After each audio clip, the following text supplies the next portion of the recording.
आगे चलते हैं। मदालसा उपाख्यान पर हम चर्चा करेंगे। मदालसा उपाख्यान। कुवल यास्व की उत्पत्ति। ये बहुत पुराने हैं, तो कृपया आप लोग ध्यान से सुनिए और इसका फल आपको जरूर प्राप्त होगा। भरोसा है तभी सब कुछ है, भरोसे भी सब कुछ है टिका हुआ है। सुमति के पिता से आगे वृत्तांत सुनाते हुए कहा, प्राचीन काल में शत्रुजित नाम के राजा के बृहस्पति के समान विद्वान, सुरपति इंद्र के समान पराक्रमी एवं रूप लावण्यता में अश्विनी कुमारों के समान शत्रुजित का पुत्र ऋतुध्वज नामक एक महान शक्तिशाली व पराक्रमी हुआ। वे जिस किसी भी राजकुमार से मिलते थे वे उस राजकुमार से आयु, बल और तत्व में 20 ही पढ़ते थे, 19 नहीं। उनका समय काव्य, चर्चा, संगीत, नाटक, प्रास, क्रीड़ा, शास्त्रास्त्र में तथा कभी योग्य पुरुषों के साथ मल्ल युद्ध में तो कभी हाथी, घोड़े, रथ आदि की सवारी पर अन्य राजपुत्रों के साथ खेल में आनंद पूर्वक व्यतीत होता था।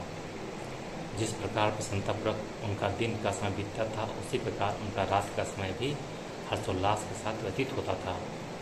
वह सदा ही ब्राह्मण, राजपुत्र और वैश्यों के बालकों के साथ खेलते रहते थे। कुछ समय उपरांत नागलोक से नागराज अश्वत्थर के 2 पुत्र भी, अब ध्यान सुनिएगा, कुछ समय उपरांत नागलोक के नागराज अश्वत्थर के 2 पुत्र भी ब्राह्मण के वेश में आकर उस टोली में मिलकर क्रीड़ा में भाग लेने लगे। नागराज के दोनों पुत्र भी उन सभी बालकों के साथ स्नान, ध्यान, यानारोहण, भोजन, वस्त्र, गंधानुलेपन और अन्य विविध वस्तुओं का उपभोग समान रूप से करते थे। इस प्रकार वे दिन का अपना समय ऋतुध्वज के साथ तथा रात के समय नागलोक में अपने पिता घर व्यतीत करते थे।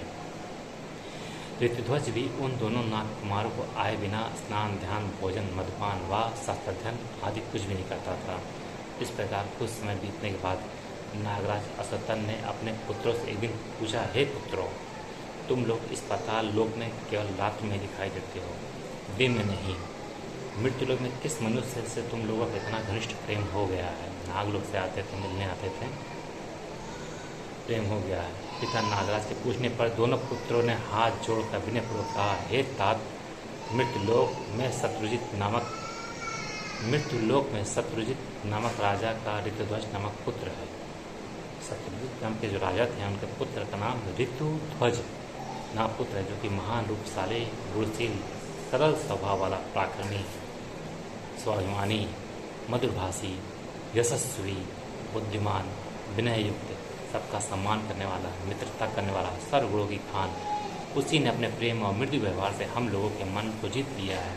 उसके बिना हम लोगों के हृदय को नागलोक या पाताल लोक में शांति नहीं मिलती, अधीरता बनी रहती है। उसके बिना पाताल लोक में शीतल सुख देने वाली रात्रि भी गर्म और भयावनी लगती है, तथा मृत्यु लोक का दिन जो कि गर्मी से तपता रहता है, वह गर्म दिन भी ऋतुध्वज के साथ में शीतल एवं सुख देने वाला प्रतीत होता है।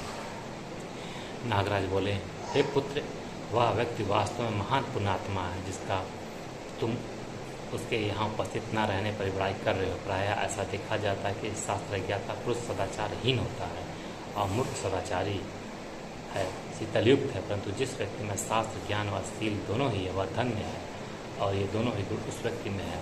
वह व्यक्ति धन्य है, उसका जीवन ही वास्तविक जीवन है, जिसके यहाँ से भिक्षु याचक खाली हाथ वापस नहीं जाते, और जो अपने मित्र का साथ देने से कभी पीछे नहीं हटता। है पुत्रों, क्या तुम लोगों ने उस महापुरुष को प्रसन्न करने के लिए कोई कार्य किया है या करने का विचार किया है? सुनो, अपने घर में स्वर्ण, बहुमूल्य रत्न, नाना प्रकार के वाहन आदि हैं, तुम उसे देखकर उसे प्रसन्न रखो। जो व्यक्ति मित्र की भलाई सोचता है, करता है तथा शत्रु को हानि पहुँचाता है, विद्वान लोग उसकी सदा ही प्रशंसा करते हैं। उस मित्र का जीवन धिक्कारणीय है जो मित्र का उपकार नहीं करता, अपकार करता है। पुत्र बोले, हे पिताजी, हम उस व्यक्ति का किस वस्तु से उपकार करें?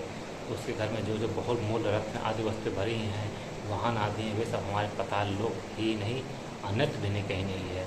उसके यहाँ से कोई भी याचक असंतुष्ट होकर नहीं जाता। हम उसे कोई भी वस्तु देकर उपकार करने योग्य नहीं है। उसका एक ही कार्य करने योग्य है, परंतु वह भी हम लोगों द्वारा साध्य होना संभव नहीं है। उस कार्य को तो हिरण्यगर्भ, गोविंद, शिव आदि देवगण ही करने में सक्षम, अन्य नहीं। नागराज बोले, मैं उस कठिन कार्य को सुनना चाहता हूँ। वह कार्य चाहे साध्य हो या असाध्य, मुझे सुनाओ। नागराज ने बोला अपने पुत्रों से, उद्यमी व्यक्ति के लिए कोई भी कार्य असाध्य नहीं होता है। दृढ़ प्रत्येक व्यक्ति अपने मन, आत्मा व इंद्रियों को वश में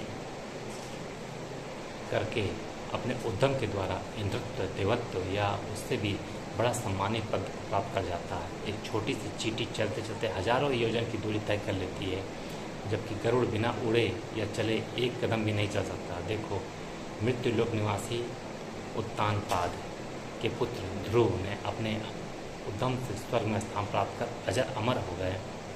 अर्थात उद्यमी व्यक्ति के लिए कुछ भी दुस्साध्य नहीं है। पुत्र बोले, पिताजी, राजकुमार ने अपने बाल्यकाल की घटना सुनाई थी, उसे सुनाता हूँ, सुनिए।